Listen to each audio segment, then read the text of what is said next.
What's up? What's up, everybody? I'm gonna try to get Mo in here. Marty, I just spoke to him not too long ago.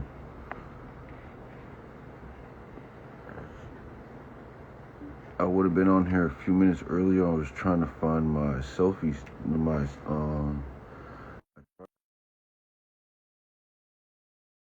don't know what happened to it. What's up, Wanda? What's up, Cody? Wanda, I need to hit you up. What up, Wanda? Trill Clinton. I was listening to your music the other day. I have it I have on that song Smoked.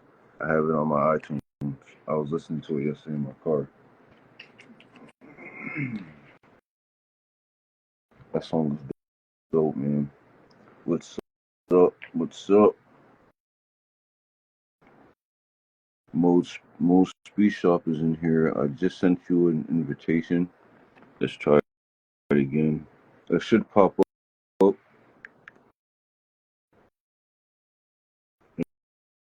Invite. You should get a notification.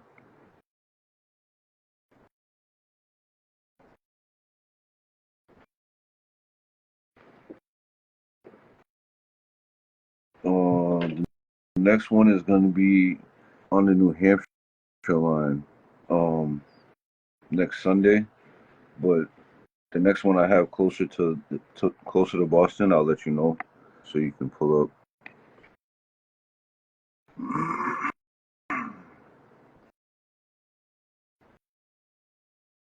So I'm not sure if Marty's still in here. I sent you an invite on the bottom right. Maybe it should have popped up on your screen that I sent you an invite. You can also request to join. If you play with the buttons on the screen, there's a request to join the live. If you hit that button, I can accept you through there. Marty's old school, so it's kind of hard trying to tell him how to navigate Instagram Live and stuff. I didn't say he was old, but I said he was old school. I just wanted to say that. Yeah, Wanda, I'll let you know. We have to catch up anyway, so we'll have those conversations. Oh, that's what I was looking for here.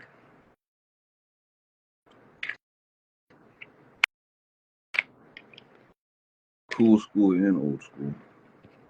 I'm trying to get onto this live. I wish there was a way for me to like show him.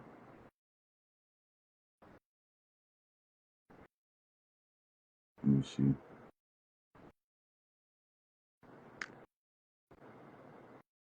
And I have Dale from Panther People joining, and Moonmark Racing. It doesn't look like Morty is able to get in here. What's up, Juice? Well, he's a little dirty. I wear this thing so much. And I've been eating today. It's like ranch all over me.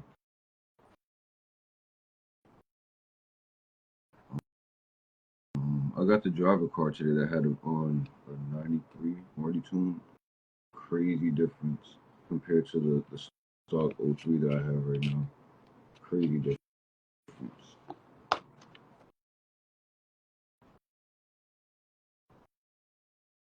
Let's see. I'm trying to get Marty in here. I sent you Mos Speed Shop is unable to join.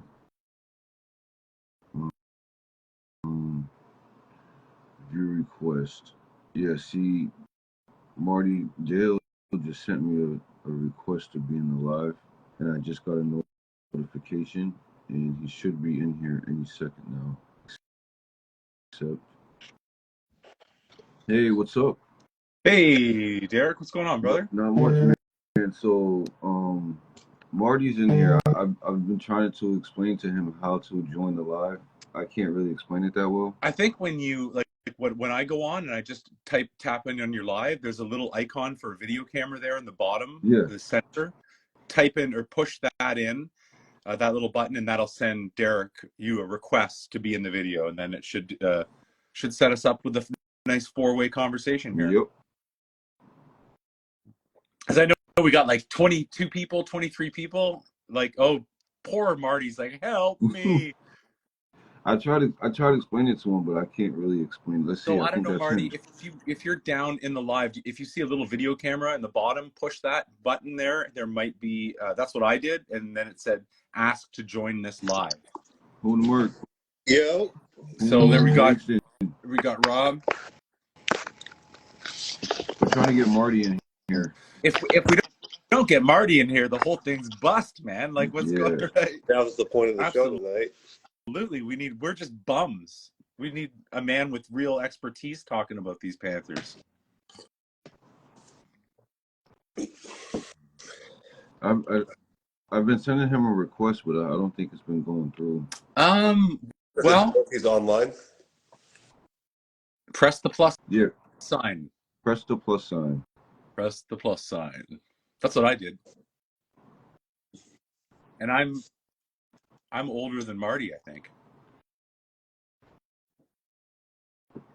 Yeah, I think Marty's actually he's joining from his computer. I think you see, that's the problem. I don't think you can join a live Instagram from your desktop. I think you have to be on your phone. I think. I'm almost certain. Because if that were the case, that would be awesome. I'd be able to not have to stare like an old man into the phone like this. Yeah, he might have to join. But being that we're all on the phone, he may have to join the phone too. Marty, I think you got to. I think if you're on your phone, the plus sign's just at the bottom. If you're, yeah, I know I am too. It's difficult. If you're on your phone, plus sign,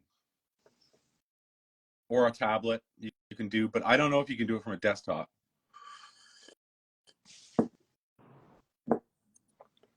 But anyways, while we're sorting that out, we're really, really excited to have Marty join us anyways.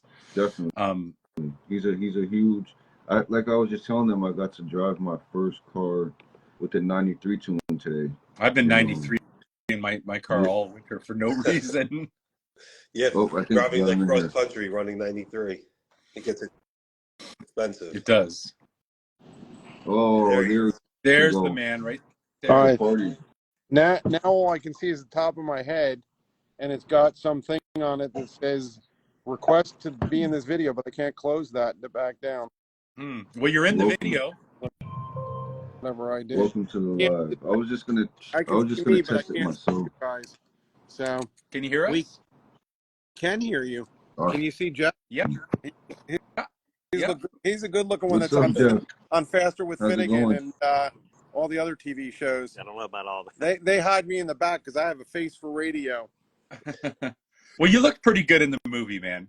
Yeah, and I appreciate you guys for that. You were supposed to thin me down by about 20 pounds, and you didn't, and I'm a little annoyed with that. I know. I tried to put the beauty filters on, but that was we edited all that before TikTok. All right, let me ask one of the guys who's younger than me. Right now on my screen, it's got I sent a request in, but it's blocking most of the screen. What do I do to change that? Maybe hit it again. That did right. it. That looked right. Hey, can you still hear me? Yeah. Stuck on that one time. Can you Beautiful. We're in business now. What if I turn my phone this way? No, that doesn't work good. I'm trying to get Jeff in here. Hang on one second. We figured it all out. There we go. Oh, there you go. Can you guys still hear me? We can. We're here. Awesome. The two fattest guys, we don't fit in the screen at the same time. That's the problem. I can't. So, Deric, why don't you start us off here, buddy? Yeah, I heard you say you think you're older than me. I don't think so. 53. Oh my God, you're a youngster. Yeah. How old do you think I am? 39. I'm 20, but since I've been working on these cars so long, I'm 61 years old. Yeah. Oh my gosh. Yeah. My wife. Wow. My wife said I'm Benjamin Button. That I'm getting younger every day. So. My attitude. It's getting younger every day. You do what you love. So they say find something that you love and let it kill you. Yeah, that's exactly what my wife That's my wife's job, killing me. She's doing a good job. I hope she's not watching this live right now. So let me ask you a question. Said she doesn't care. She hears this shit all day long. So now that we're finally in here and live, which is good, what can we do to help enhance the presentation without monopolizing it? Well, Deric just there he is. There's Deric. There he is. My bad. Sorry about that. Deric is much more sophisticated on Instagram than I am. I think if you guys just your frame looks okay to me. We see one Marty eye and we see one very small Jeff's Just in head the background and But at the end of the day, I think that this is all just from the seat of our pants, and I think most people are just more interested in what you guys do. What we thought we would do tonight is chat a little bit about what we do, and then and then walk around the shop a little bit. We're in our big main commercial shop tonight, and I thought I'd show you some of our going projects, things that we've got going on here, and of course, we're happy to field any questions from anybody, you guys, or anybody who's watching tonight. And I really do appreciate, number one, you guys inviting us here, and number two, I appreciate everybody else who's come in on a Sunday night to watch what we do and and chat with Jeff and I. Yeah. Deric, why don't you take us through something? I'm sure you have an itinerary, a couple questions you want to. I wanted to thank them first of all for joining the live. It's really appreciated. I know you guys are busy. I can only imagine the amount of work you guys put in throughout a regular work week. So it's appreciated you guys took time out on a Sunday to join us live. Deric, what is a regular work week? How does that go? I'm looking. Yeah, see, I'm looking for regular. All I've got is irregular. Last night at 1 o'clock in the morning, somebody called me. This morning, we decided to wake him back up at about 8 o'clock this morning just to return the favor to the guy on a Sunday. Oh, so man. Regular work.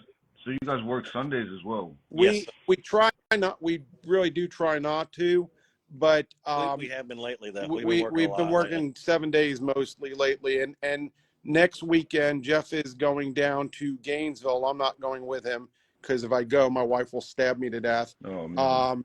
But Jeff is going to go. I'm going to show you a car that Jeff is bringing down to Gainesville to test next weekend at the track, and so we'll get to show you a little bit of that. So, things compress a little bit when we have it. When we try to take a day off here or there, or as Jeff is doing a weekend off next weekend. So, don't have any tuning problems next weekend because neither one of us is working next weekend. So you guys you've all been warned. So, but walk back and show them the yeah. cars. Why don't we walk around a little bit? Unless Deric, did you want to start off? I interrupted you, and I'm bad at that. So just no, it's fine. It's fine. It's cool. I'd rather you talk than me right now. Everybody's enjoying you being in here. So yeah, let's take a look for sure. Yeah. Tell me to shut up when you want to. I also wanted to talk to you guys tonight about I'm going to show you a couple cars that we've got going on, some really good stuff. But I also want to talk to you guys about, what we do when we do remote tuning and stuff like that. So, I thought it would be interesting for people to hear, like if we send out a tune and somebody's got a problem with it, or they have a problem with their car and we help do some remote diagnostics, which we do quite a bit of, I thought I could talk to you about that tonight too, and what's involved and what's needed. So I'm going to start us off tonight by looking at a car that is not a Panther car, and then I'm going to immediately switch over to a Panther car that's getting ready to go home back up to the Northeast. It's going up to New England. So this car, I don't know, tell me if you guys can see the car. Oh, yeah. Yep. This car is going down to Gainesville next week. It's a Fox body with twin turbos. We built this car here in our shop, tuned it here in our shop, and it's owned by one of our good customers, Brad. He's been a friend and a customer for a long time, and we are bringing this down to Gainesville next weekend. Some of you may have seen also a one of the cars that we built over at my other shop, which was a 1986 Capri with a 4-valve mod motor in it. It's basically got a Marauder drivetrain in it with an Eaton swap supercharger, and we're taking that down to Gainesville next weekend as well. So that's enough of Fox bodies for a minute because I could talk about them quite a bit too. But let's look at this car here. Tell me if you guys can see under the hood. Yep. Yeah. Real quick, I want to shout out G, One Bad Panther, Philly Panther Meets. He's in here. He's a big reason why Mo's on the live with us today. Chris at ADTR is in the house as well. Oh God, Chris Dog, how are you, Chris? I just seen that. Yeah, we got a lot of people. We got about 65, 70 people in the live right now. So keep going, Marty. Show us this beautiful 2-valve monster here. First, I got to give props to my buddy Chris, because Chris and I speak every day or two. He's really a good friend. We've met each other in person, although we met over the internet originally. And he's a really great guy. If you all need parts help, Chris is the man.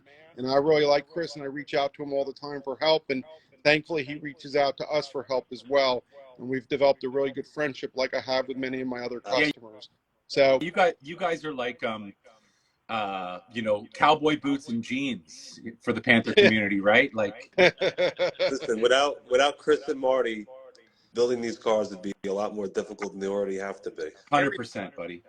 Everything on this car we're showing right now is all Chris's. So this car was shipped to from a customer in New England, and Chris supplied. And I'm going to show you. Hopefully you can see it. The supercharger kit we put on for the customer from Chris, and so we did all of that. We've also got, this car has a T56 in it, and all of the work there, with Chris's kit as well. Hopefully you can see the pedals a little bit down there. Yep. And this fellow also wanted to use his car for some drifting, so we put a drift handle in it. Very nice. And it's getting ready to go home here soon.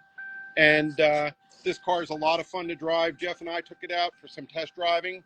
We did let the customer know that we would be doing it, but we took it out on the streets, and we did a little drifting on the streets. I don't recommend you try that at home, but we live in Redneck, Georgia, so we're able to do that and get away with it. Right next door to Mexico. And it was a lot of fun. We had a good time one day, just bashing around in the car. It was really pretty fun. And this car is a hoot to drive. So, if anybody wants a really good addition to their car, the ADTR supercharger kit is a real good fun way to go.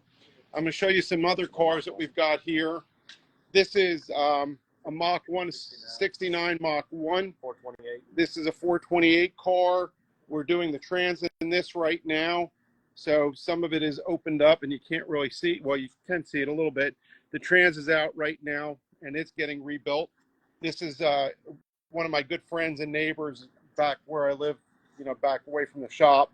And so we do a lot of work for him. He's like me.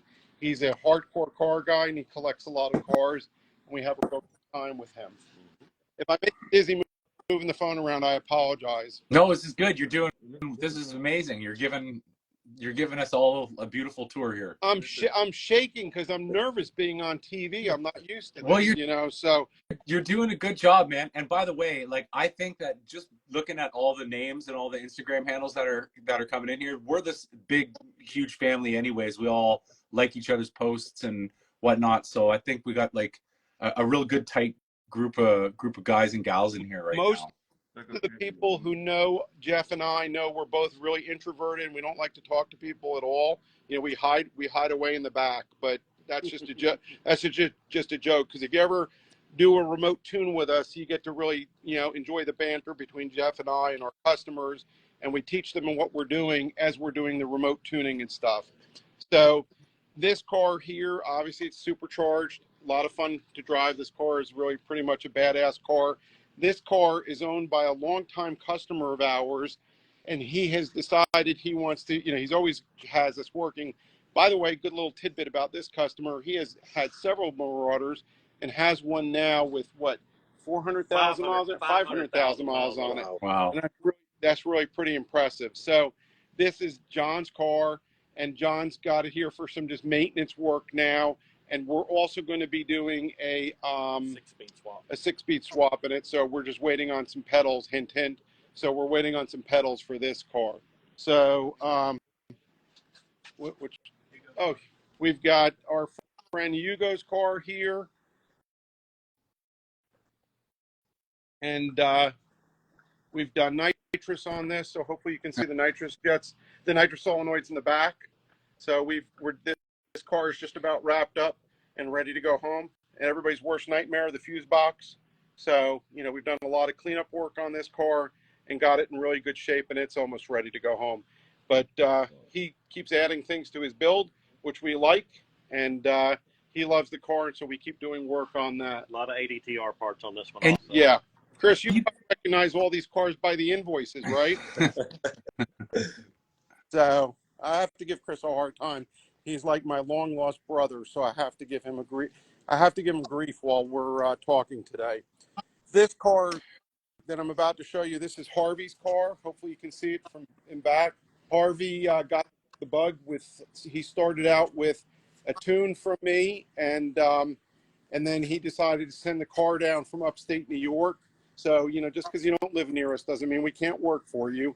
And on Harvey's car, we've put cams and a nitrous kit.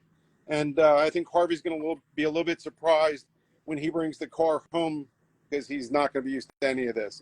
So, nitrous is like crack. You get a little and you want a lot. So, we've done that for Harvey, and this car has come along really well. It's getting ready to go home again soon, too.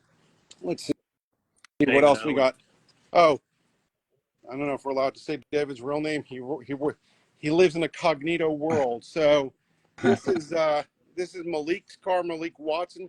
You probably see him, or I think, what name does he use on? David Owen, Malik Watson, all those together. Yeah, he lives a quieted life, But David is a really good friend. He's become friends through the tuning and the work that we do. This car obviously has a blower on it. David did his own self-install. He sent it here to us to do a little cleanup work on it, and then it's getting put on the dyno. Should hopefully be on the dyno this week. So this is a nice car, and David's a really, really good guy. Hardcore Panther guy, good guy to know on the internet. If you haven't spoken to him, you should reach out to him and speak to him. He's very knowledgeable about what he does. So maybe going from that, Marty, maybe you can tell us a little bit about how a person goes from getting, the bug of having a Panther platform car all the way up to getting boosted. Like a lot of people are afraid, I guess, of, your internals. And tell us about these two valve motors and what kind of tuning you can add and abuse you can throw at these cars. Okay. Well, let's start. We lost him. We'll get him back. Again, without Marty, we're just three guys. That was a great question, Dale. Yeah. All right. Well, he'll hit us back. Maybe his thumb just sort of. But if you guys have questions, throw them in the live, because one of us will be going back and forth and trying to answer the questions. So come on, Marty. He was just about to get into it, man. There he is. Sorry about that. I don't know what you heard, so I'll start over and I'll tell my bad jokes again. Okay. If you're not married, don't get married. If you're married, explain to your wife that the cars were first in your life before she was. This way she doesn't try to invade your money that you need to build your car. The car is a must. Women are optional. Cars are a must. So just explain that to your wife. And if they ask who told you that, his name is Jeff.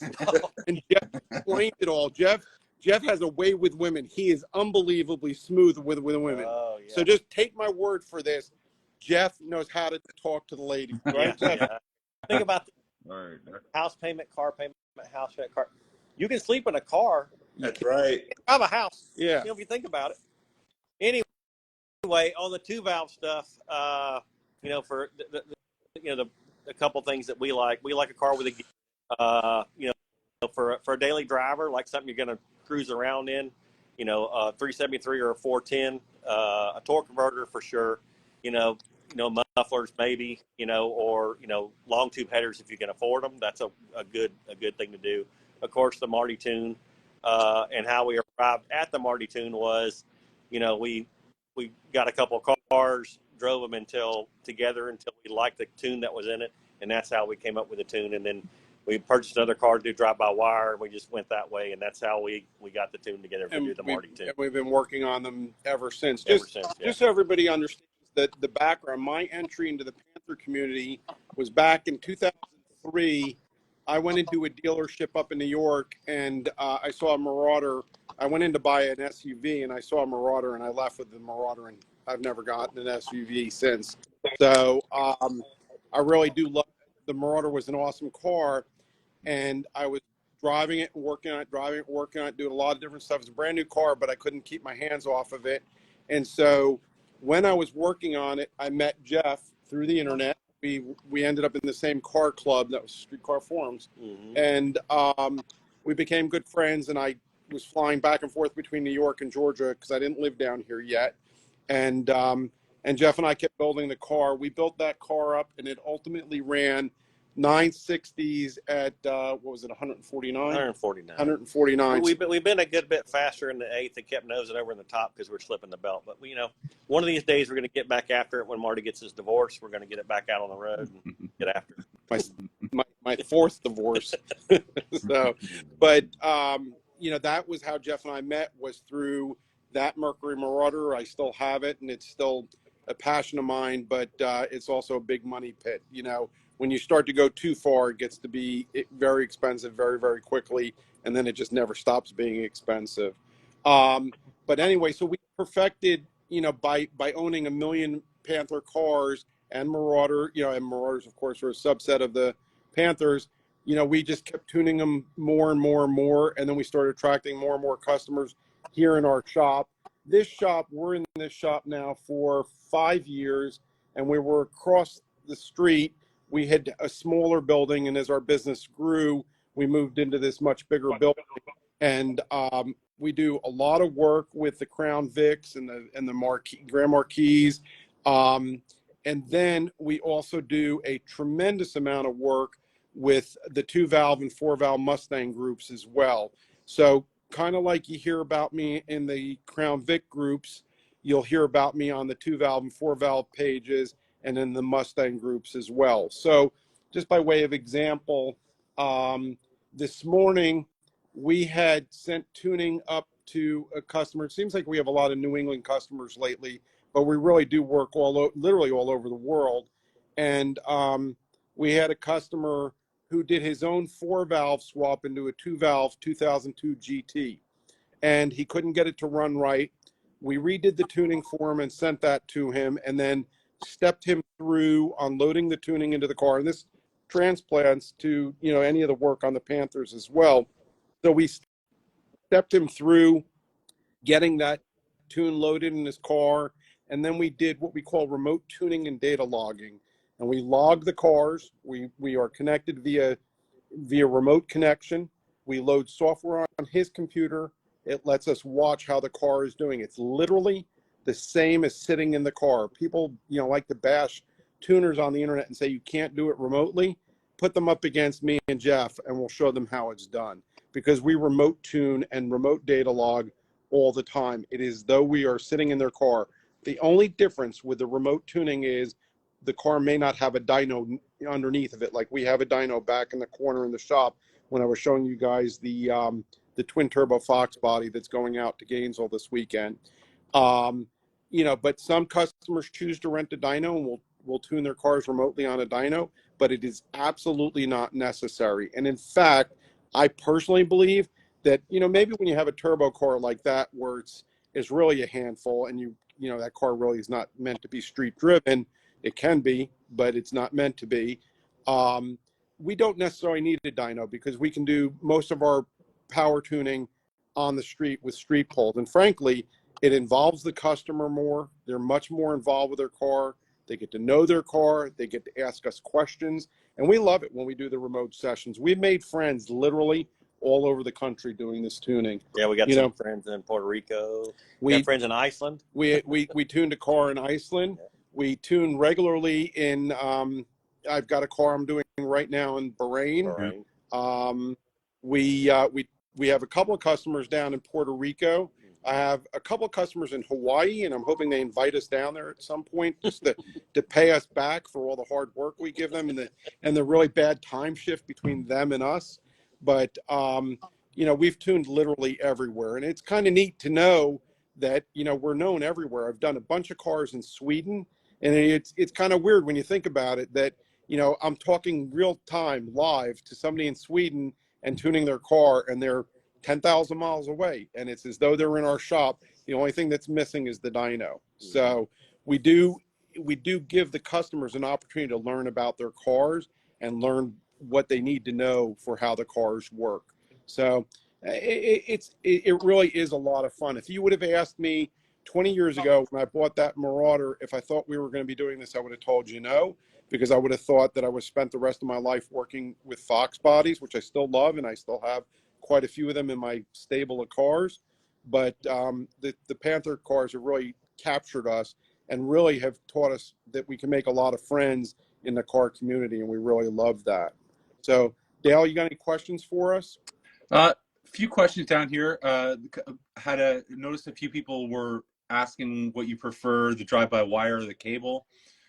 So maybe you could talk on the differences between that, and you got a lot of people just sending you props saying that they've been using a Marty tune and that they've their vehicles have been tuned by you before, and that you're a stand-up guy. So I really do appreciate that.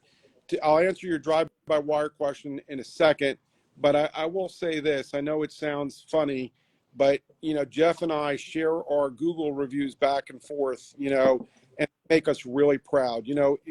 Somebody asked me last night whether I did this just for money, and the answer is definitely no. I mean, we do work at this, and we do work hard, and our knowledge has value, and it should be paid for. But it really makes us proud when we get a positive review. If I read you the text of this customer that we were working with this morning, if I read you the text, you'd say, that can't be. You couldn't have done that remotely. And it made us feel really, really good. And this guy we got his car rocking. We're not trying to get you off the phone and get you to go make another log, so you can send it to us 2 days later and we can look at it 5 days later. We'd rather do it while everything's going on, while we're remoted in, and help you fix the car. That kind of separates us from other guys. We like to get it done.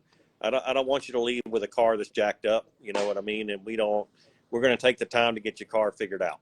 A lot of the tuning shops that you see around the country, they send you a tune, and not everybody needs to do this, but certain cars that are, more heavily built, they'll send you a tune, and then, they say, well, go data log this, but they're absent from the process. We're not absent. We're literally in your hands, doing this with you, and it's a big difference. So to go back to your question about do I prefer one, cable over drive-by-wire? I'll probably say I prefer cable, just because there's less problems that can creep in like they do with a drive-by-wire. People will put a throttle body on their car, and then all of a sudden they have a million problems and they can't figure out why. But of course they're going to blame the tune first, but it's really not the tune. Oftentimes it's a matter of not calibrating the throttle body properly, which, by the way, throttle bodies are not the first thing I would put on a drive-by-wire car, because many people have a hard time getting them set up and calibrated properly. And if you don't get it calibrated properly, we'll get that infamous wrench light, and we're in limp mode, and then the fun goes away very quickly when we can't figure out how to get you out of limp mode. But we have been doing the Panther tuning now for 15 years. It's right at 15 years now. And I will say that Jeff and I have learned a tremendous amount, and we have become, really, and I'm proud of it, and this separates us again from the other tuners, we've really become very good diagnosticians, so, what to look at, what to look for. Of course, it's helpful that the cars tell on themselves, because I always ask when people are posting on the pages on Facebook, which has, added a lot to the car community. But people will post, my car's doing X. Well, did you scan it for codes? No, not yet. That should be the first thing you should do, because you're going to come to me for advice, have the codes in your hand, and be ready to tell me what the most recent things are that you did on your car, and that will help me diagnose your car.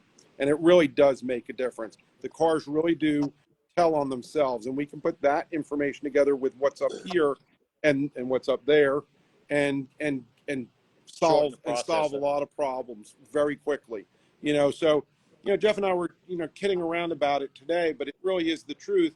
this fellow that we worked with this morning, we probably saved him over $1,000 in shop time if he had been taking his car into a shop. If they could have figured it out, you know, what they would have charged him would have been at least $1,000, and Wow. you know, we covered that with our tuning charges. So, you know, he was very appreciative. It was really, really nice. Now, you know, mind you, like last night when I got a call at 1 o'clock in the morning, I sure wasn't thrilled about that. But that particular customer, I think somebody had, I wasn't getting the full story. So if you're going to work with us, always give us the full story, because that makes a big difference. But this morning we got him straightened out. So last night he was, you know, he said his car wouldn't run. By about 11 o'clock this morning, his car was running down the road code free and doing really well, you know, and so that was a really good sign. So, and we've learned how to get through these problems a lot faster. The one thing is, if you're going to work with Jeff and I, keep a little bit of a sense of humor. It helps a lot. It really does. It's very easy to get frustrated when things don't go your way, but, you know, let's all keep a sense of humor about what we do. You know, I would say my most favorite part of the day is between 6 and 9 o'clock at night when Jeff and I are doing remote tuning and diagnosing of people's cars.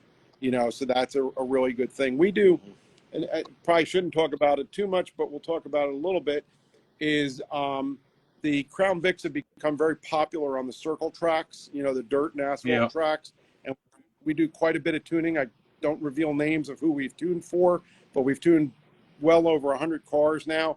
We've made a lot of friends. We've actually gone to the track with some of our customers and had a really good time. Nobody wants to talk about tuning at the track, but we've helped these guys diagnose their cars, tune their cars, and get their cars to the front of the pack, which matters a lot when you're racing, and it's a lot of fun. So I've talked a lot, and I don't want to be barking at you guys. So please, if Dale, if people want to ask questions, you know, let me know. I guess I didn't answer the question about the drive-by-wire. Yeah, you say like I did actually, yeah. You answered it. You know, I like the cable better just because it's less prone to some harder to discover problems. So There was a question in here from Nigel.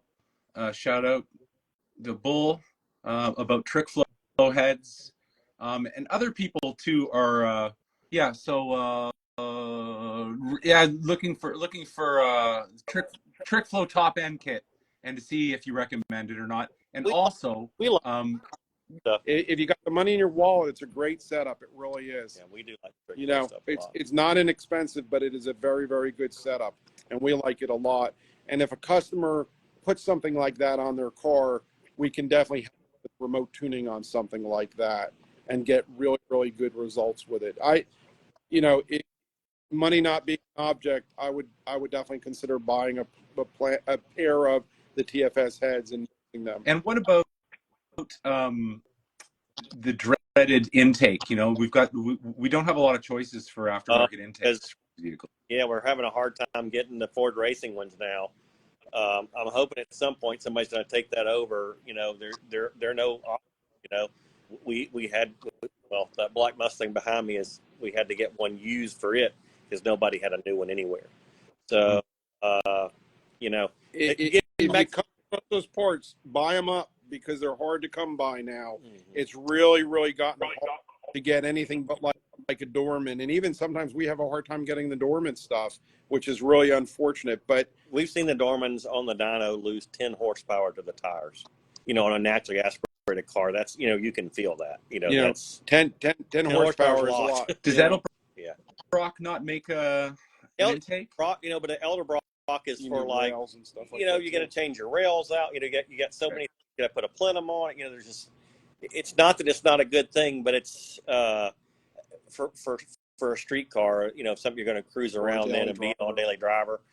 The stock intake is the way to go. Honestly, I like the old the bullet intake's the best, but you know, of course, putting that on a Crown Vic is a pain in the butt. So, lots of other people asking about E85 versus 87 tune, 93 tunes, no, and Let's talk about it. Before you do, Dale, I got to point out your Canadian is coming through loud and clear. is it a boot clear? It's making me laugh, and I love it. So just keep going, okay? All right, man. I don't mean to call you out on it. No, it's all good. It makes me giggle. I remember when we met a couple of years ago, I was like, this guy's got a great Canadian accent. But my accent is all bastardized now because I'm from New York originally and live in Georgia. So I'm somewhere in like the middle of America. South Carolina. Yeah. So And one other thing quick too, everybody kept saying on Instagram over the last little while, is your last name pronounced Ox or Oaks? Oaks, like the tree, but spelled like the tree. So, you know, but really, you know, and that's actually a good point to raise. You know, our shop name is Mos. That's my initials, MO, and you know that was my nickname in high school about 3 years ago when I was in high school. I graduated late, but you know, most people call me Marty. My legal name is Martin, but it's Oaks, like the tree. So you know, it's not a big deal if you don't get it right. I don't mind that at all. So going back to the fuels, you know, E85 is it's especially if you're circle track racing or you want the most that you can get out. You know, it's hard to beat E85. Like on the circle track cars, we lean on those super hard in the tuning, not quite as hard as we'd want to lean on one on the street. But the E85 is good. The downside to E85, the biggest downside, is getting consistent quality E85. You know, don't assume that the same E85 is available to pump over here on the corner is available across town. It's just not the same. And, you know, a lot of people who are hardcore racers on E85, they get test kits and they're testing their E85 quality. So if you're in a boosted application, that's something you're going to want to do. The other downside to E85 is it's fussy in the cold. You know, it's very, very temperamental in the cold. And the other thing is the fuel mileage sucks. You know, you're gonna get about 20% less mileage on E85. So don't blame the car, don't blame the tuning, blame the fuel. You know, but you know, really for E85, generally, I say for street-driven vehicles, it doesn't have a lot of value unless you're boosted. You know, it's just not that much different. If you've got boost, E85 is the way to go. The way to go. But on a street-driven vehicle where it's naturally aspirated, you know, I wouldn't go crazy to run E85. Or if your car sits, you know, we don't like things to, you know, like my cars at home, my cars would make more power on the 85. I have one that makes 800 and one that makes 600. They would make more on the 85, no doubt.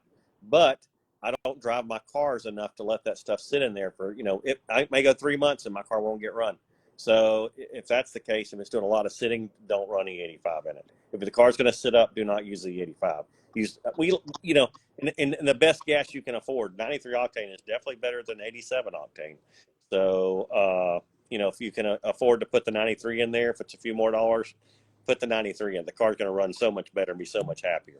What we do a lot of times is if somebody is buying one of my tuning packages, we'll set them up with, you know, with multiple tunes so they can pick and choose what they're running.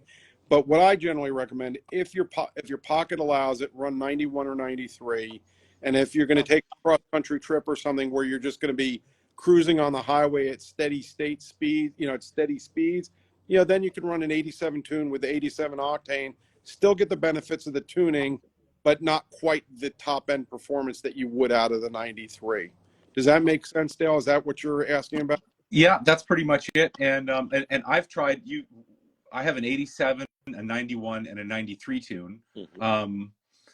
And I've been stuck on the 93 tune ever since, and I feel a little privileged that I don't drive the car that much. So putting the 93 or up here, the 94. Yeah. I don't know if you guys get it that high up down there, but I think we can go to 95 up here. At the pump, we don't get it. But I will say this, you know, you probably don't see 85 much up there in the north. Not too much. But, you know, it's just it's not a good cold weather fuel. You know, it congeals, it gunks up, and so you don't really see it up there as much. Me personally, you want to know what I do? I run 93 in everything I own, with the exception of my Scion XB, and that's just that my wife drives that car, and if she, you know, she can't remember what fuel to put in what, you know what I mean? I'm just lucky she doesn't put diesel in something, but you know, it really pays to run on the 93 if the car has been tuned for it. You know, there's tons of chatter on the internet. If your car is not tuned for 93, don't run it. Tune your car, run it on 93, and don't look back. That's my view. Really, that's my view. Of course, if you're taking a long trip and you need to miser your gas a little bit, then run an 87 tune with 87 fuel. Somebody wondering if you recommend running an oil catch can.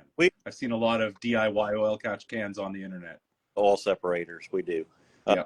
But you can separate the droplets of oil from getting in the intake manifold's a good thing. So it helps with longevity.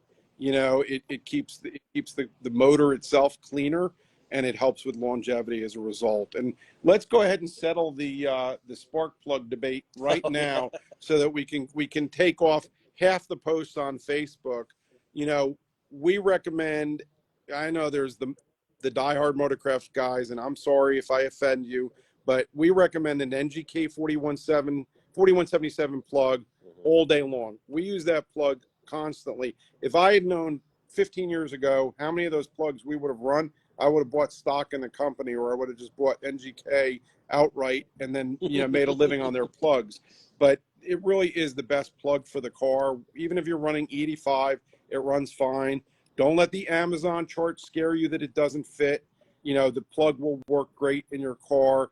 They're not 100,000 mile plugs like the Platinums are intended to go for 100,000 miles for the guy that doesn't want to ever have his car maintained. If you don't want to have your car maintained, don't drive it. Maintenance is just part of it. It's just really is part of it. But, so we like those NGK plugs.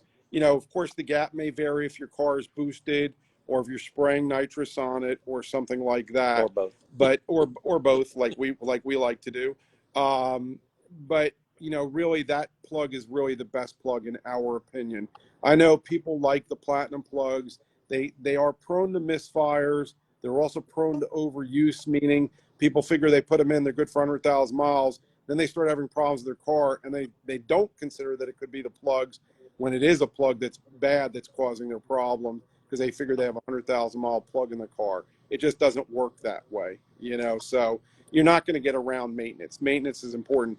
By the way, another good thing to talk about is don't neglect your fuel filter. We have a car here, and that car has a factory filter on. The car is an 02, 03. Wow. Factory filter on it. For those that can't do math, that's a 20-year-old fuel filter, and that filter was shot. And when your fuel filter goes bad, it takes your fuel pump with it. It kills the fuel pump as well. So don't neglect that guy just because it's hiding in the back of your car. Don't neglect it. That's really just some good friendly advice that I can give you. And also stay away from the oiled K&N filters. K&N filters are very good. Don't oil the ever-living hell out of them, because the oil wicks off of the filter. It runs across your MAF, and then it causes misfires and poor running, because your MAF is covered. Your MAF is covered in oil, and it's a bad situation. Speaking of K&N, maybe you can clear up the hot air I was debate. hoping you wouldn't answer Hot that. air intake I was with the. hoping you wouldn't ask that, Dale. About it. I think by and large, and I'm going to be counter to a lot of people on the internet about this, and I'm sure I'll get blasted tonight and tomorrow. We found good results with them. I mean, by and large, we found good results with them. Look, if you're driving across the desert, for 2,000 miles and the car's running super hot, yeah, it's going to fall off some. But for the daily driver guy who, is going to get in the car, or gal, who's going to get in the car and drive it, 20 or 30 miles to work or what have you, we've had good results with those filters. We really have. The drive-by-wire cars need to be tuned for them to make them properly work. But we really don't mind them. We really don't. I know that's going to create a lot of scuttlebutt among people that they're hot air filters. I hear you. I understand. But And if you're not into the aftermarket air filters, a lot of people do put the P71 air box with the bigger MAF. They do pick up with the P71 air box. We like that as a good cheap mod. We really do like that as a good cheap mod. Just keeping in mind that setup on a non P71 car is going to require tuning. That's not a sales pitch. That's just the reality of it. You put it on there, you get link code because it's not tuned. and Chris sells the zip tube and all that Yep. stuff too, and the And we've pipes had and all really that. good results with that zip tube. We actually are just putting onto one of the nitrous cars that I showed you the ported plenum from Chris. Yeah, So just that's going on this week, and so we'll be doing a little bit of testing with that as well. And we've experienced generally good results with those. Mhm. We had one of those on. I think the last time you were here, Dale, we had one of those on the Salt Lake, the Salt Lake, car, the Salt Yes. Flat car, Mhm. and we Yeah, he was in the live. He's in here somewhere from Michigan. white car with stripes, with blue and red Yeah. stripes on it. Yeah. Really super nice guy, very dedicated to his car and seeing what he can get from it. Super good guy. I'm glad you got him in your show. He's a good guy. Here, He really is. 380 Motorsports. Shout out to 380 Motorsports. Yep, and 380 good people, really good people. So, as I said, we've been really fortunate. We've met a lot of good people. I know that there's people on the internet who don't like me, but it goes with the territory a little bit, right? So, but by and large, we've made a tremendous amount of friends doing what we do, and I think by and large, we've done a good job of helping our customers out and some non-customers as well, with just advice on what they need to do to get their cars rolling and stuff like that.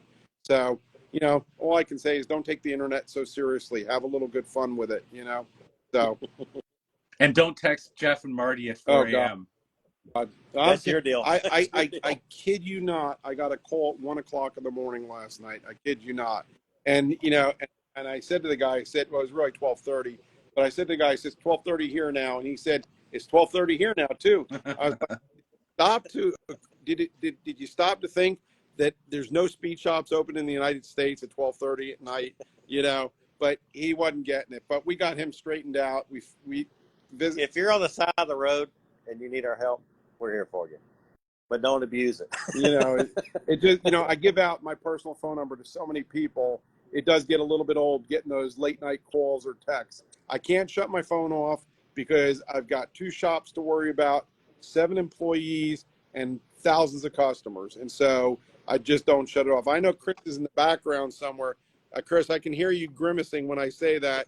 Chris and I disagree on this. He thinks I should shut my phone off, but I can't, so I don't. I just ask people to be good to me and help me live a little bit, and not get stabbed by my wife. So, any other questions? Deric, Rob, you guys want to add anything here? I've been taking over too much. I mean, today, personally, all this tune stuff is pretty new to me, so I'm just learning a lot, and I'm soaking in everything that's being said.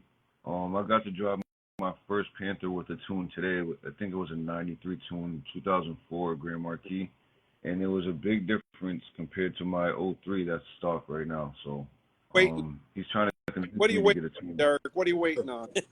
I don't know what I'm waiting on. That's actually a really good question. The thing about the tune is it makes the car feel lighter on its feet. That's really is it a better seat feel. I mean, it really makes it. That was the biggest difference I noticed. It just felt really light. Like lighter on its feet. The shifting's a little firmer, and the gears hold a little longer. You're not in a parking lot with it in overdrive at 35 miles an hour. So it just makes the car feel better. If you out it and drive one with it, it's a big difference. It's a big. I've done it where we've tuned a car that we own, and then I take the tuning off just to see whether is it really just psychological, and it's not. It makes a really big difference because it's not just about the power. You're gaining approximately 8% on the average car on a tune. And then it's also the transmission shifting. Ford left a lot on the table for us to fix up, and it's made a big difference. And so people say, well, they ask me, what will it make horsepower wise? What will it add? And it typically adds 17 to 20 horsepower, again, depending on your fuel and the condition of your car and things of that nature. But 17 to 20 horsepower, it's an 8-9% increase. It adds to it. And then you add that to the shifting, and then on the drive-by-wire cars, the better pedal sensitivity and things like that. All of a sudden, all these little things add up and make a big difference. It really does. There is no tune out there. There's no tuner out there that's going to promise you 50 or 60 horsepower gain on a tune. It's just not there, you know, but each little bit adds up to a better package, and that's what we strive for. What are you guys looking forward to as far as this could be a question related to Fox bodies or Panthers, anything, but what's got you guys excited right now? I'm excited to go home and eat dinner because I haven't eaten all day. But that was the downside to a busy day. But what am I looking forward to? Jeff and I just finished up a car that we did together. It's a 1986 Mercury Capri that we did with that Marauder drivetrain. Car came out beautifully. And as I said, Jeff is taking it with him this weekend to show it off down in Gainesville. That car was actually on display in Summit Racing here in McDonough, Georgia, about an hour from our shop, and that was really nice. That was very rewarding. And now we're building an '82 Mustang T-top car, and it, you know, again, a 4i Fox body car, and you know, we're still toying around with which drivetrain.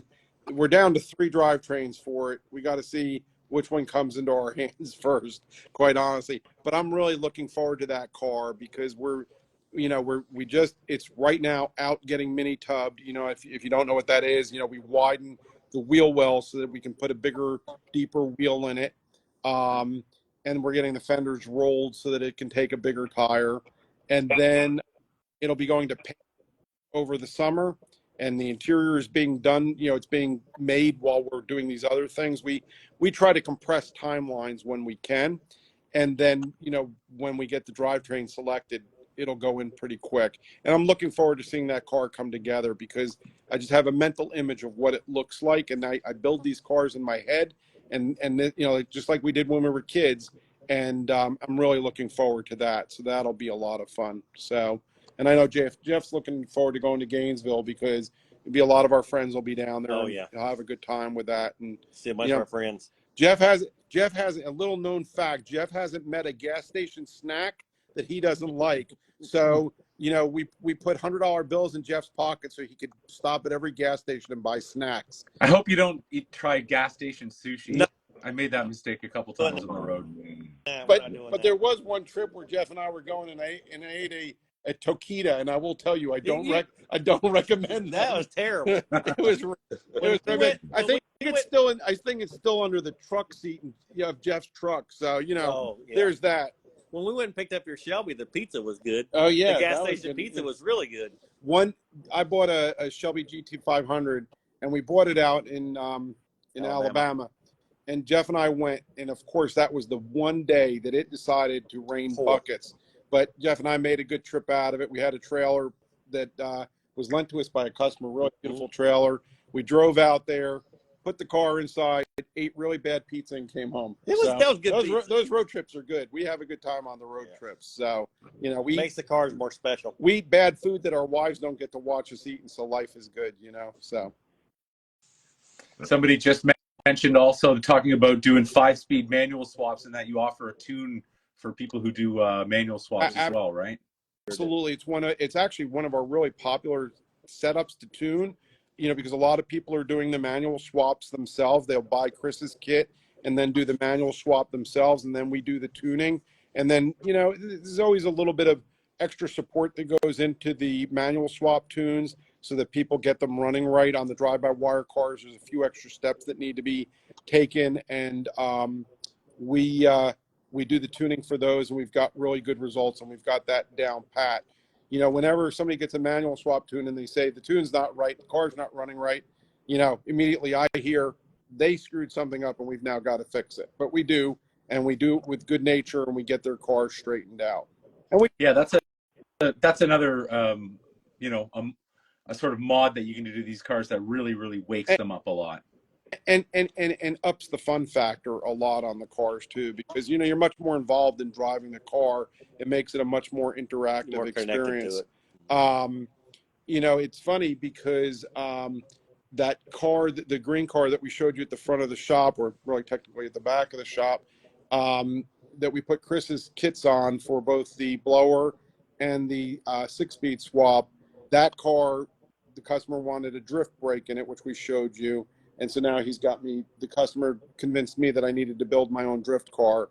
But mine's a 74 Mustang 2, the ugliest car on the planet. And we're making a drift car out of it just because we practiced on somebody else's the little car. So, old school Charlie's Angels car, like the little Mustang. Yeah, 2. go ahead. Tell them the name of the car, Jeff. Tell them the name of the So car. instead of Farrah Fawcett, like Farrah Fawcett was like really hot. Like this is the opposite of that. It's Farrah Flush. Fair Flushing. So, but maybe next time we do a get together again, Dale. I know you've seen it. I'll show you guys my home shop, and some of the stuff we do over there is a little bit different than what we do over here in the commercial shop. We do special projects and stuff over there just because it's a quieter environment, and things can sit still for a while without getting in the way of needing to be moved around. I wish the that. guys were here to introduce all them. Yeah. We got Mike Cook's one of our really good technicians. We got Ryan Miller. He's awesome. And Wilson Meza. We got some really talented guys in Yeah. here that do excellent work. Very blessed to have such a crew, and everybody gets along. It's just a good atmosphere. I haven't been this happy in a long time. So well, you guys got to start doing some lives out of Mos Speed Shop. I'm sure we get a lot of people tuning in for that. I need a cameraman. I need a 13-year-old to run my internet presence. That's the problem. You know what I mean? You guys. So you got to get like a shop rat who's internet savvy to run around and film all you guys. It's funny because I really think we should have a YouTube channel, but I stay so busy, and my problem is one of my own character flaws is I like to have control over everything, and that spreads you too thin after a while. So that's part of the problem, but I'll figure something out, so. Well, you guys are doing a great job, and everybody loves you guys. I don't think, like I said, I'm always on the Facebook groups too, and every once in a while you'll see someone talk smack about you, and then it'll just be like a hornet's nest gets opened to people who come to your defense, right? And it's fun to hang out in the shadows and just watch that. And I'm glad you raised that up. I really appreciate the fact that people have our backs. I really do appreciate that. We work hard for our reputation. We work hard for our customers, and we really, really enjoy what we do. And it makes a difference that we've made an impact on people where they've not met me, but they're still standing behind me, and it's a really winning feeling. It really feels good, and it doesn't get better than that. It really doesn't. It really, really doesn't. I get a lot of times people tag me, and I love it. I love being tagged in it. I like the people who have made the Marty Batman banners and stuff. I get a good laugh out of that, and it means something. It means that we're doing things right, and it's hard to know sometimes whether you're doing it right or wrong. But I really do appreciate it. I am sure I have pissed off a few people. It happens. I don't mean to do it, but it does happen. And I will say this without making excuses. We work really hard for our customers, and we appreciate the opportunity to work really hard for our customers as well. Well, it shows, and there's a handful of people in the Panther community, such as yourself, like Chris at ADTR, Kevin at Panther Lights, and there's a handful of people who make things, who offer services and products for these vehicles that actually work. Because I mean, if you bought a bolt-on from somebody and a month later you're having a catastrophic failure with it, your business isn't gonna last for very long. So there's obviously the proof is in the pudding with you guys. Yeah, so. I appreciate. Other people to mention is Rick at Metco. If your folks aren't using Metco, they should be. Metco's Rick has been a friend of ours. He's a great guy. The early. Him and his wife are some of the nicest people in the world. Yeah, they've been to my house. They're good people. Chris is awesome. I'll confess that Chris is actually a really good guy, and he and I have had meals together and stuff like that. I like Chris a lot. Rick is. It really is incredible that we've made so many friends doing work. You know what I mean? It really is. It's nice. It really is. And I think that's what the car community is about. And I think that that's really what you were trying to show in your show that you did. It matters, and it's unique. It really is unique. So keep up the good work. We appreciate it. All in it together for the love of these cars. And maybe just one more thing I'll ask, more of a philosophical question, sort of like the future of these cars, because, you know, with I knew they made millions of these cars, but they're not going to be, you know, it's all the market is so expensive right now for all used cars, but just maybe touch on where you see this platform going. You know, I mean, I remember when I'm 53 now, so I remember when I was in high school, in like the 80s, if you could get a 75 Mustang or a 74 fastback Mustang for almost nothing back then, right? So I'm wondering what you think that is going to look like in the next 10, 20 years. Well, the big mistake we all made was not buying every clean Panther platform car that we could have grabbed up. We all made that mistake. We should have bought dozens of them, you know. But you know, I think that the Panther platform has staying power. I think in part because the community drives the cars, not just physically drives the car, but drives the car platform forward. Everybody likes what they do.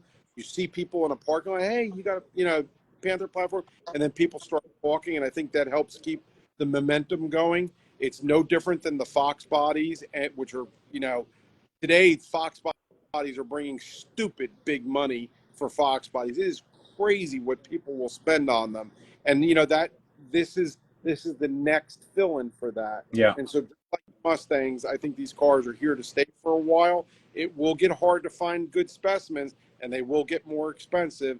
But I think you'll see the platform will continue to go for a good long while, especially because they made so many of them.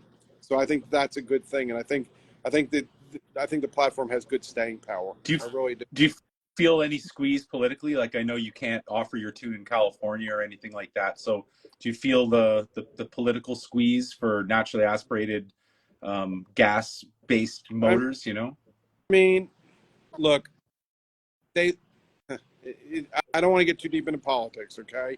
But, you know, I think electric cars are neat if that's what you're asking. But we drive with our ears as much as we drive with our hands and feet. And electric cars just don't have it. Dodge has tried to put the sound behind their cars with speakers. It's just not the same. You know, it's just not the same. But I think gas cars are here for a good while longer. I really do. You know, we live in what used to be a much more rural area, but still a, you know, semi-rural area. There's a bazillion gas stations. What are they going to do with all these gas stations? We're not going all electric anytime soon. I can guarantee that. You know? So I don't know if that answers your question correctly, but that's my feeling. We're here and we're going to have gas cars for a while, and I sure hope so because I'm heavily invested in them, and you know, the good news is I have less to live than Jeff does, you know, but you know, we'll be hearing gas cars for a long time. We're here I really for a good time, not a long time. Yeah. So that's exact. Rob, you have a burning question. I can see it. All right. So, as you guys know, I use my car mostly for road trips, mostly for taking 1,000, 2,000 miles, 3,000 miles in like 2 or 3 days. Right now, you know, I'm on your 93 tune, you know, stock transmission, stock engine. If I was to supercharge the car, what can I see as far as fuel mileage? You know, I'm on a conservative 390, 400 horsepower at the, you know, to the wheels, 380 at the wheels. So right now I'm seeing about 21 driving between 75 and 82 miles an hour, you know, averaging. Jeff just piped out the number that I was going to say, which is 19, which really isn't bad for 4,300 plus pounds. You know, I just, you know, I don't think that's terrible. It all depends on how, you know, here's the deal. You put a supercharger on it, it's going to be more fun to drive. Of course. It's miles per gallon, not miles per gallon. Hit the gas pedal more. Yep. It will use more gas just because you'll be wanting it to use more gas. So as far as reliability, because I bought the car with 62,000 miles on it, and I've doubled the miles in the past 2.5 years. I put almost 30K on it in 9 months. That's what we discussed is you never get out of your car. Never get out of my car. It never gets out. It's been so rock solid reliable. On the 2,000 miles, 3,000 miles, come back, park it. Next week, do the same thing, come back, park it. Same every week, the same thing with all of Chris's parts for the suspension, the Rytec coilovers, the control arms, the Watts Put link. Chris's blower kit on it, you won't have a problem with reliability. Speaking of Chris, he's going to be on our next live with us. So the next live we do, which is going to be, I think, the end of the last Sunday of each month. I'm not sure 100%. We're just sort of doing it by the seat of our pants. But Chris from ADTR will be on with us. We'll be around to heckle Chris, I promise. And one more quick question, because we were debating this on a Facebook group the other day. I'm driving these cars 10 years already. The 03 Grand Marquis for 10 years. I have two of them. I've been using AMSOIL Signature Series 5W30 7 quarts. Car doesn't use a single drop of oil over an oil change. I don't know if 7 quarts is that a smart route to go with the more oil than it calls for. That's what it calls for. I know everything it calls for 6. When you put too much oil in there, you got more crank windage. You know, I would just put the correct amount in it. But AMSOIL is good stuff. We like the Ford, the Ford oil, the synthetic blend stuff we use a lot. I run that in my older. We have several different people like Mobile One. Whatever you like, we'll use here. You're not going to get like bad oil unless you're buying, somebody's used oil. But I have noticed though with the AMSOIL, the Mobile One would about a half a quart over 5,000 or 6,000 miles. The AMSOIL 0, not a drop. See, if it works for you, it's been working. And 7 quarts. 7 quarts is too much. much. It's too much. Yeah, it's too much. To tell you the thing, we had a car. We tuned his car for road racing. Which Chris does some of that, and he had it way overfilled with oil, and so the crank is dragging in the oil. Yep, and that's resistance, and it slows the motor down. It drags power off the motor, and he thought he was doing himself a favor. And he was stealing power from himself. You don't want the crank bathed in oil like that. What did he pick up? 14 or 15 horsepower? He pulled oil out of it, and it was actually closer to 20 horsepower. Because the crank was basically sitting in oil, so it was not good. So you can go too far with it. Don't take what I'm saying personally. I don't want to feel like you're getting beaten up. It was just a question, because I've been doing it for so long already. If it works for you, don't stop. What kind of boost? How far can you take the stock internals on these cars? I'd say 8 to 10 pounds. 8 to 10 pounds is safe. 12 pounds is pushing it. You need to stop at about 440 horsepower to the tires. That is pushing a 2-valve. You will, at some point, it will break it.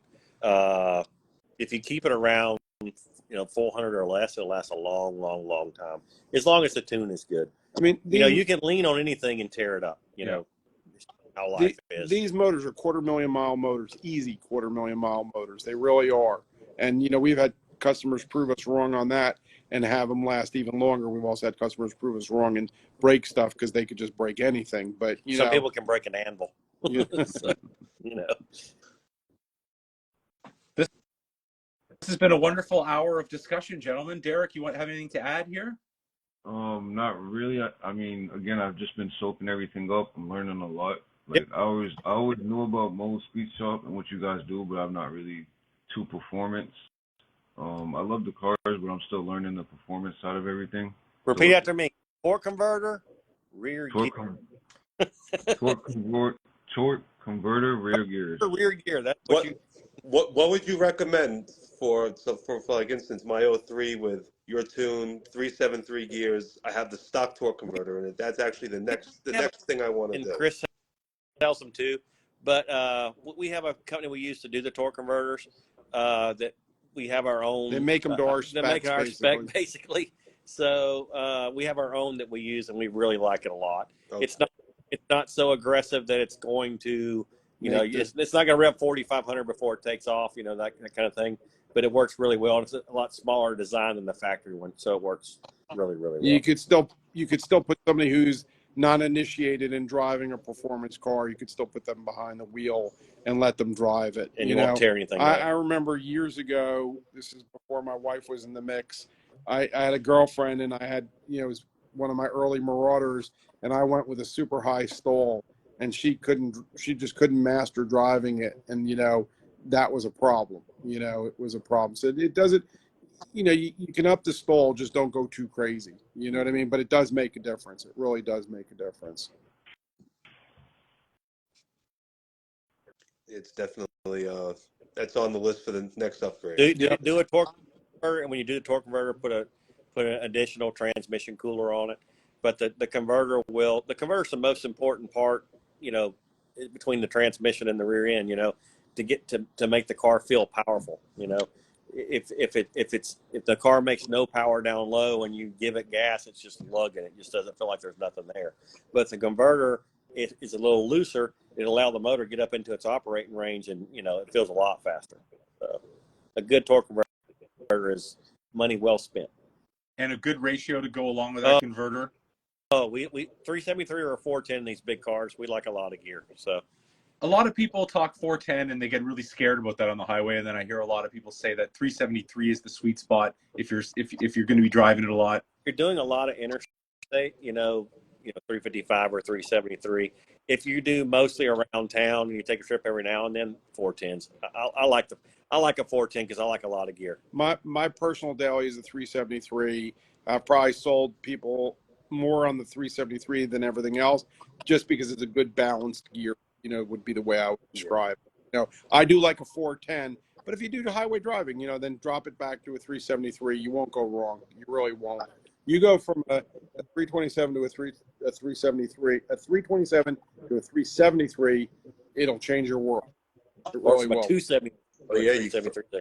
I went 273 to 373. It's like the car lost 1,000 pounds. Yeah, exactly. Exactly. Really will. So if you're going like a guy like me who's still rocking an open diff and the stock 273. Oh, you're that guy. Yeah, and I'm that guy because I'm the guy who drove it from Toronto to LA so it really worked out well for me having that rear end in it. But would you recommend? Is it a Ford True Track? Yeah, we like the Ford Carriers a lot. Yeah, that's what you're running, right, Rob? I'm running the Detroit True Track. The Eaton's good too. We use that. It's a good piece. We use the Ford Motorsport for the 31 Plunge.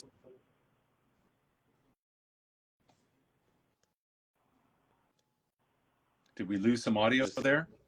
The audio. No, we're still here. My phone battery is dying, and I apologize for that. I'm not. Well, you need to get some dinner in you too, man. Yeah, no. Look, I want to. We've talked for a long time, and I really appreciate your inviting us out here. Jeff and I look forward to these sorts of things. I want to thank you for having us out tonight. It was fun, and certainly better than working all day long, which we did. So we really do appreciate it. If people have questions or, they pass any questions to you, you can either forward them on to me or whatever. We'd be happy to answer them. And we really do appreciate you spending time with us tonight. We really do. Yeah, and thank you, Deric, for hosting us on the official Panther magazine. And to G for setting this up from Philly Panther Meets, getting everything in order. In fact, he just likes to call me because we just bullshit on the phone for a while. He's a really good guy, and I like getting his calls. So he's a good person. Well, he's a promoter from way back in the day. He used to work with the Wu-Tang Clan, so he's the one who's always going, you got to do this. Okay, we're going to set this up. This is going to happen. So I think if it wasn't for G and a lot of these things, we wouldn't be, forged together to be actually doing those things. So shout out to you, G. And this has been great. We're going to do the last Sunday of every month. I believe we're doing it from Ken from the Ford Nationals. Ford Nationals. Right? Yep. We would love to have you guys at Ford Nationals if that would be. Yeah. Let me give you my wife's phone number and tell her that you want me to go away with a bunch of guys instead of her. Okay. Yeah. I'm getting old. I don't take chances now because I am not getting remarried. Yeah. Nice. Well, anyways, it's been great. I really appreciate you guys, and like another couple months of terrible weather up here in the Northeast. I don't know what Georgia's like right now, but it's probably not great weather. I was down there a few weeks ago. It's not too bad. We had a wet winter, but this week was absolutely gorgeous. The bushes in my yard were blooming already, which was hard to believe. It's going to dip down a little bit, but I think the worst of the cold weather is behind us, which is so it's time to get out and get riding in the hot rods. All right. Yeah. I agree. All right. Thank you, everybody. We appreciate it, and we'll see you all soon, okay? Thank you, gentlemen, Thank you, and Bye-bye now. take care, guys. Take care, guys. Have a great one. Let's see who's going to get off first. There you go. Thank you. Deric, thanks, buddy. Hey, no problem. Yeah, I'll shoot you a message. We're still in a live few here, weeks. I think, aren't we? We are still live. I just wanted to shout out to everybody. We had there was over 100 people on the live, and that was just awesome, man. Like, this community continues to blow me away on how cool. Always. Like the screenshot I sent you last time we went live. Yeah, man. It was 6:37, but then when I show you guys, it was really 300 people were really in here. So And I can only imagine. you're doing some meets still too, right? I saw you had a nice little early coffee meet. Yeah, I had a pretty decent meet this morning, and there's gonna be another one next weekend, like right in New Hampshire, pretty much. Nice. It's about an hour and a half from here, and yeah, just trying to prepare for Dearborn and Nationals, and trying to stay ahead of the magazine. Just kind of laying low, really, not doing too much because we have a lot of driving to do. A lot of this spring. driving, and Hoonmerk told me that Dearborn that weekend, Cletus has his Freedom Factory race in Indianapolis. So that's only, I don't know how far Detroit from Indianapolis. I don't know what kind of a drive it is. I've met somebody recently that's from there, and it's only 4 hours. Mm-hmm. So I don't know, just Yeah. I might take the drive. I have that entire week off. So right on. I mean, if you guys are driving, I'll drive. All right, I'm gonna get off. Thanks a lot, Deric, for facilitating this, man. I appreciate you, bro. No problem. Anytime. I'm glad I have the platform to get everybody together like this. Yeah, man. Can't wait to do it again. All right, Panther family. We'll see you guys later. Yes, sir. Good. Have a good night, everybody. Getting tired. I'll see you guys soon. I'm gonna get off of here. I'm not sure what time it is. Again, thanks everybody for joining the live today. That was great.